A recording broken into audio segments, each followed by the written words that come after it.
bonsoir, ça dépend du moment dont vous nous suivez parce qu'on est déjà avec une télévision. Donc à tout moment, bien sûr, que besoin se fera, peut-être qu'on sera suivi à travers déjà cette télévision de la TV. De ce fait, pour spécifier les choses, on vient dire bonjour à vous tous ici présentes.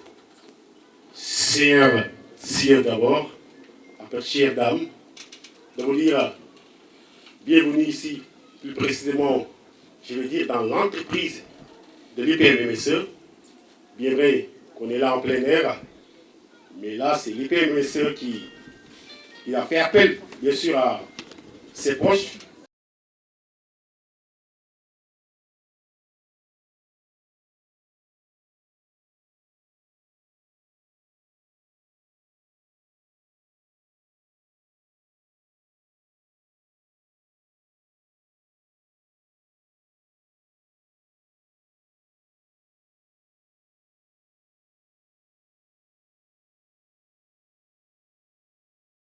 noonu ma nuyu ñëpp di nuyu ñëpp nga xam ne teew neen fii ci entreprise MSE comme ñu ko waxee woon sànq ci kàllaamay Kocc su ma nee entreprise MSE bien vrai ñoo ngi ci li nga xam ne tey jii nii zone bu aérée la mais entreprise MSE moo wootee waral ñu leen wax yi ñëpp dañ leen jàmm ñi nga xam ne moo di suñu papa yi ñi nga xam ne moo di suñu yaay yi ñi nga xam ne tey jii moo di suñu sœur mën naa wax suñuy doom su fekkee fiyewu naa ci Tom Gueye bi nga xam ne tey moo géré li nga xam ne moo di entreprise MSE dajale ay macha allah doomam di liggéey ak ñoom dajale ñëpp ay parents liggéey ak ñoom donc tey ñu ñëw ci li nga xam ne tey jii di moo di fête 1er mai ñun ñëpp xam nañ ne 1er mai macha allah mooy fête du travail liggéey nag nekk loo xam ne macha allah yàlla moo ko njëkk a digle parce que tey vu les religion révélée religion bu nekk da nga digle li nga xam ne tey jii moo di liggéey maanaam lépp looy am nga am ko sa ñaq moo waral tey ñi fi ñëw ñëpp ñëwee tànk boobu noonu tey waaye mu nekk ñëw boo xam ne ñëw bu spécial la parce que tey mën na jàpp ne liggéey bëri na ku nekk ak tâche bi nga am ku nekk ak liggéey bi nga am ku nekk li lay jox macha allah nga yóbbu sa kër moo tax dañuy wax ne y a pas de sot métier moo tax saa su ne bu ñu ñëwee ci bés yi day baax ñun ñëpp ñu honoré suñu bopp ni ñu honoré suñu bopp tey nag maa ngi jégalu dinaa jégalu si ñenn ñi ñu jug tuuti taxaw tuuti benn 30 secondes ñu félicité tàcc suñu bopp après ñu soog a toogaat s'il vous plaît.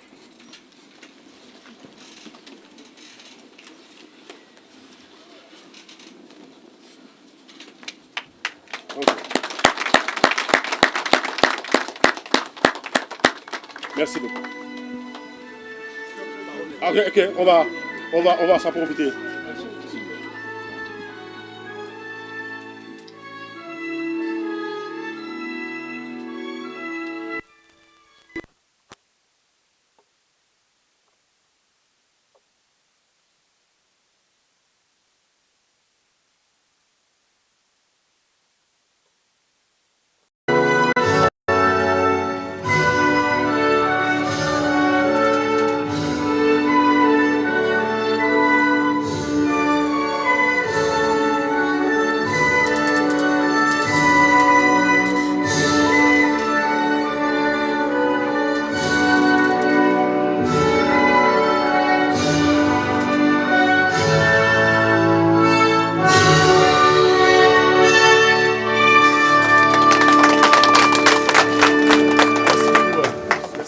ma ñaan leen ngeen tàcc bu baax a baax applaudir ki nga xam ne tey jii moo di le PCA de l'IPMMSE di monsieur Tom Gueye mu ñëw def ki nga xam ne moo di le mot de bienvenue Tom you welcome tàcc leen ko waaye ba mu yegg si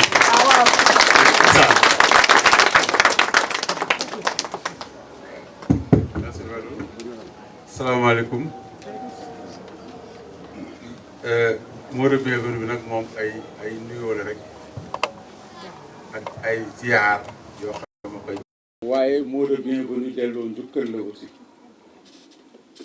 dinañ ci ñëwaat léegi ginnaaw suma nuyoo di sargal agent IPMMSE dama nuyu aussi suñu waa gox bi ñoom ñi nga xam ne IPM MSE implantation géographique am fii la nekk ñoom ñoo ñu bàyyi ci jàmm ñoom ñoo ñu may jàmm ñoom indi ñu benn problème ba tax ñuy liggéey ci xel mu dal di liggéey ci teey di liggéey ci teg ba xëy na tey ñu mën a def jéego yi ñuy def nii ba mën leen oo pour partager ak yéen li nga xam ne moo suñuy activité donc waa cité Youssou Mbargane maa ngi leen di delloo njukkal di leen gërëm di leen sant ci seen taxawaay. délégation mi ngi nii chef de quartier bi ak imam bi ñoo yónnee délégation cité Youssou Mbargane ñu ñëw teew booba tey ñu ngi fi donc maa ngi leen di nuyu di leen gërëm di leen yónnee nuyoo aussi imam du quartier délégué de quartier bi ak le président du conseil de quartier di nuyu les Amazones ñoom ñi ngi doog a ñëw sax waaye ñoom ñoo moom xew bi parce que ñoom ñoo ne ñoo koy organiser parce que IPM MSE mosu leen bàyyi ginnaaw. dégg naa boroom xam-xam ne les questions de santé et celles de l'éducation sont strictement et étroitement liées loolu taxul nag Abdoulaye Fane teew fi mais dafa tax IPM MSE di sargal koo xam ne dafa liggéey ci éducation liggéey boo xam ne Tëngéej yëpp a ko nangu tey jii kooku nekkatul parmi nous muy monsieur le maire Alioune Mar monsieur le maire Alioune Mar dafa am 4 mandats successifs de maire xam nga kooku ku ko am naxoo sa waa gox ci maire la génne àdduna dafa liggéey ci éducation ba waa dëkk bi tudde ko am baay jàng ñàkk baay jàng du ko may wax waxi waa dëkk bi ko baagee andi sargalu monsieur le maire Alioune Mar le parrain de l'IPM MSE jox ko son épouse madame Rokhaya Samb bi mu yëgee mbir mi dafa ne lépp lu fay fauteuil maa koy indi seen yoon nekkul ci tooguwaay ko lépp lu fii fauteuil rek moo ko indi tona baaba ñu lay ñaan nga joxal ñu épouse Alioune Mar sargal bi ko IPM MSE def ci taxawaay bi mu taxaw ci jàng xale yi ba tax dëkk bi tudde ko am baay jàng ñàkk baay jàng keroog ci dëjëm le premier ministre Ousmane Sonko dafa déplacé wu ñëw ne man de xaw ma Alioune Mar mais damaa dégg rek ay waxam yu baax damaa dégg rek ay jegeñu askanam loolu moo tax ma ñëw tonton Baba bu la ko fii mayee nga jóg joxal ñu madame Rokhaya Samb épouse Alioune Mar sargal bi nga xam ne moom la ko IPM MSE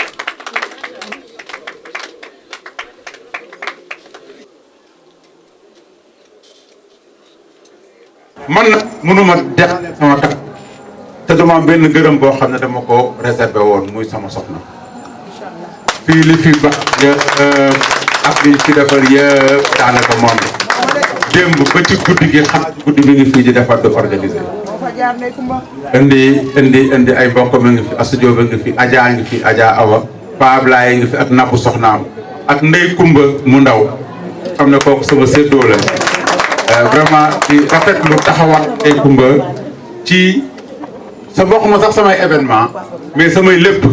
Dans cette salle-là, il y a des gens ex-château.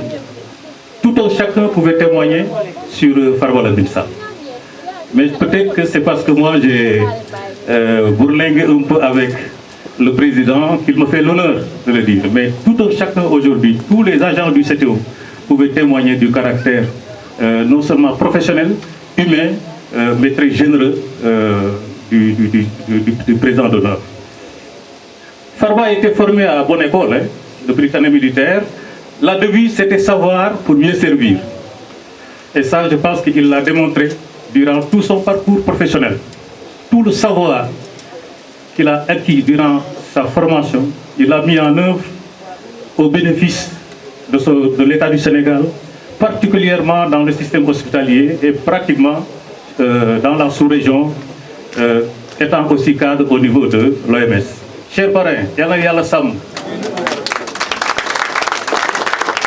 je sais que cet IPM compte beaucoup ci yow, mais je n'ai aucun doute avec son expertise que IPM bi incha allah toog yàlla dina ko yóbbu fu kawe seen jort. di souhaiter bonne fête de 1er mai à ton personnel di ñaan nii ñu fi teewe ren ñu yàgg ko teewe kenn bañ ko manqué maa ngi leen di jërëjëf. Monsieur Farba Lamine Sall, par ce contrat de travail accordé à M. Tongué, vous avez semé une graine. Regardez ce qu'il est devenu. Votre héritage, c'est ce patron que vous avez guidé, c'est nous tous. En ce 1er mai, nous célébrons le travail, mais aussi la transmission, car travailler, c'est aussi tendre la main au suivant. C'est donner la chance, comme vous l'avez si bien fait. Alors, en notre nom à tous, recevez M. Sall notre respect et notre profonde gratitude. Que cette première édition appelle beaucoup d'autres. Bonne fête de travail à tous. Je vous remercie de votre attention. ku ne faju naka lañ koy financer ki nga xam ne laajuñu ko son avis ne ko da ngay bés buñ la jëlee liggéey buñ la fayee weer dinañ ci comp yóbbu la caisse de sécurité sociale comp ci yóbbu la IPRES dinañ ci comp également pour ta couverture maladie donc kooku c'est un prélèvement obligatoire. Les IPM assurent le financement du système de la CSU par un mécanisme de prélèvement obligatoire. Donc la problématique du financement de la santé ne se pose pas en principe avec les IPM. beneen bi mooy yow sa cotisation yow këndëng dina la permettre ñu assurer sa njaboot gi yëpp quelle que soit la taille en théorie parce que peut-être yenn IPM am na ñu appliqué mais cotisation unique bu travailleur bi moo koy permettre ñu assurer la prise en charge de l'ensemble de sa famille nucléaire s'entend di jabaram wala ay soxnam ak ay doomam loolu tamit c'est la préservation du pouvoir d'achat du travailleur. Ça garantit l'accessibilité financière de la couverture santé. Monsieur Farba Lamine Sall, par ce contrat de travail accordé à M. Tongué, vous avez semé une graine. Regardez ce qu'il est devenu. Votre héritage, c'est ce patron que vous avez guidé, c'est nous tous. En ce 1er mai, nous célébrons le travail, mais aussi la transmission, car travailler, c'est aussi tendre la main au suivant. C'est donner la chance, comme vous l'avez si bien fait. Alors, en notre nom à tous, recevez M. Sall notre respect et notre profonde gratitude. Que cette première édition appelle beaucoup d'autres. Bonne fête de travail à tous. Je vous remercie de votre attention. nga jik yàlla na nekk sa muuruwaay te nga sante ko ginnaaw boo ko sante yàlla nga gërëme ko sa papa nga xam ne daf ñu óolu ñëw teg ñu ci say loxo kon loolu Assane ñu ngi la ciy remercier waat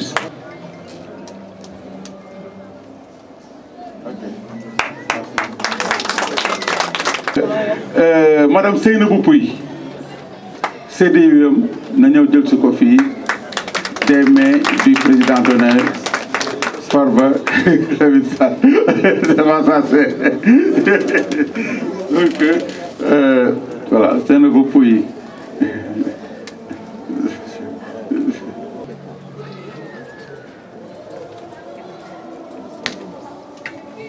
Monsieur Ibrahima Koli monsieur le PCA bi ñu commencé ba tey li tax may taxaw ni parce que ma bëgg def ku ci nekk moo def sa tuuti historique fii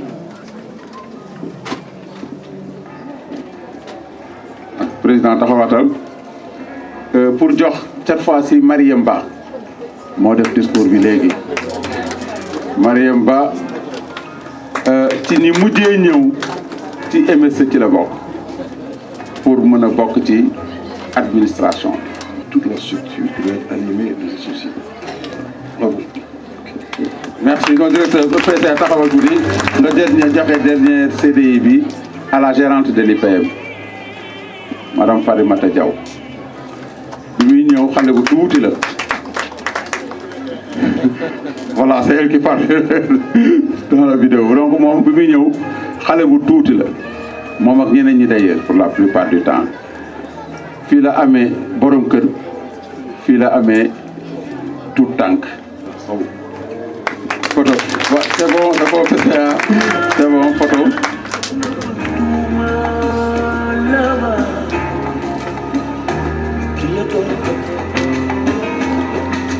merci monsieur le président d'honneur merci léegi ñu ngi woo Seynabou Ndoye Ndeye Seynabou Ndoye moom moo gën a nekk xale ci entreprise Ndeye Seynabou Ndoye ñuy woo nag Tidiane Diop président Darou Maraya pour mu remettre ko CDI su ko defee ñu xam ne sax ñëw na ndax dafa ñëw làqatu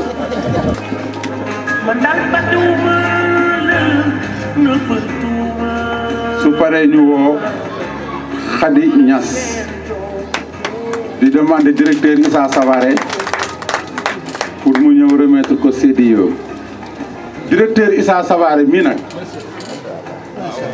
xam nga tey Farba moom moo aye duñu wax leneen lu dul wax Farba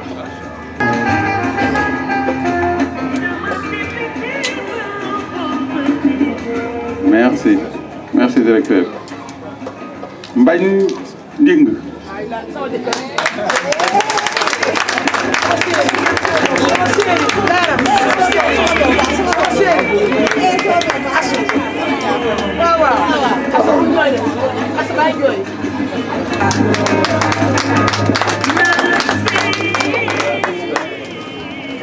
Papa Gueye andil ma léegi nag dañuy jàll ci distinction yi écharpe président d'honneur IPM MSE monsieur le président d'honneur ñëwul taxaw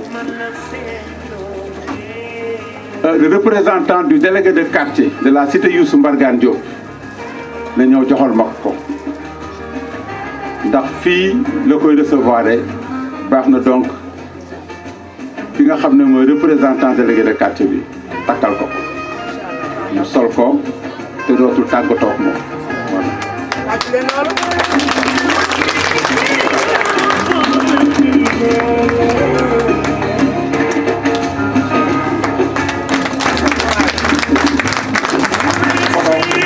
man nag su may dugal xaalis ci hôpital am naa droit une fois par an de rencontrer la direction de l'hôpital pour qu'on discute prestations, pour qu'on discute aussi de leurs inquiétudes, de leurs plaintes par rapport au retard de paiement qui sont enregistrés, que nous créons ensemble les conditions du succès. Les conditions du succès, moi, là, nous faisons régulièrement nos adhérents am de bonnes prestations. Mon directeur d'hôpital n'a pas facture de vie, je ne sais pas ben adhérent ne dama soxla analyse bi dañ ma ne ñaari mën na ne ñetteel léegi def non tu fais tout pour mes adhérents parce que moi je paye à temps mais ça veut dire aussi que war nañ la xam le directeur de l'hôpital de Kolda doit connaître Tom parce que Tom l'aura visité, Tom lui aura présenté son rapport d'activité, Tom lui aura présenté les efforts faits pour qu'il soit payé régulièrement et Tom lui aura fait montre aussi d'un besoin de qualité de prestation.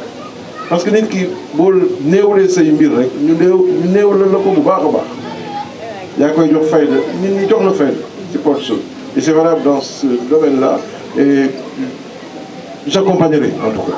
J'accompagnerai. La chance que j'ai, c'est que la plupart c'est d'anciens collaborateurs et je pense que si nous nous inscrivons dans cette dynamique ñi nekkagul ci ñun dañ ko dégg su boobaa dañ ñëw adhérer suñu IPM et ça c'est important. La meilleure publicité c'est la qualité du service. Man la Tom ce qui va retenir les gens c'est la qualité du service et je voulais vraiment vous engager à être dans cette dynamique de qualité. Je ne vais pas faire plus long, j'ai déjà été très long je crois. Oui, Goudi, et comme il le dit, je dois rentrer jusqu'à Sali. Et je vais même rentrer en indiscipliné. J'ai compris. Mon père m'a demandé avec quel chauffeur je suis venu. Mais comme de Madao, un chauffeur de Madao, pour nous, je suis dans un séminaire international qui travaille même jour férié. On finit demain. Bon, je vais devoir affronter la route. Mon ophtalmo m'interdit de conduire la nuit, mais Tom Diarnoko. Et je voulais vraiment dire merci encore une fois. Bien nañu la dimbali de suñu mutuelle mag du suñu IPM du moins mag ba wees ay 7, 8, 10 que nous avons une antenne forte, les 10 là, qu'on les ait à Saint-Louis par exemple, pour couvrir Saint-Louis, couvrir le Chaptol, couvrir Podor. Je crois qu'il faut avoir cette ambition de croissance et celui qui gorgolo, il y a le disponible. Le plus difficile, c'est d'initier. Il a réussi cela. C'est à nous de faire grandir son projet. Merci pour tout. waaw yal na la yàlla fay yow sa équipe gis nga rek ñii nga defal li tey jox leen ay CD yi tey mais xamal ni kenn moo taxaw fii de am ñu remettre ko diplôme am mais y a une famille ngi ci ginnaawam ku ci am jabar ku ci jigéen am nga jëkkër am nga ay doom donc salaire boobu bu ñëwee tey am na fenn fu muy féete góor ñaa ngi nii dañu yor ay jabar am njaboot am ay doom te ku ci am salaire di moom kenn lu ñuy fay mais c'est pour toute une famille. Mbay sama ngati mbay jemba kiya bi mbay jemba ay ko jogi buri los kumbu jigéen sun gangi nga dem ba ndey naal jeen tom ngay ngay ma ne ko jogi nak ma di jeen ngay waaw sam liggéey mi den daal njolo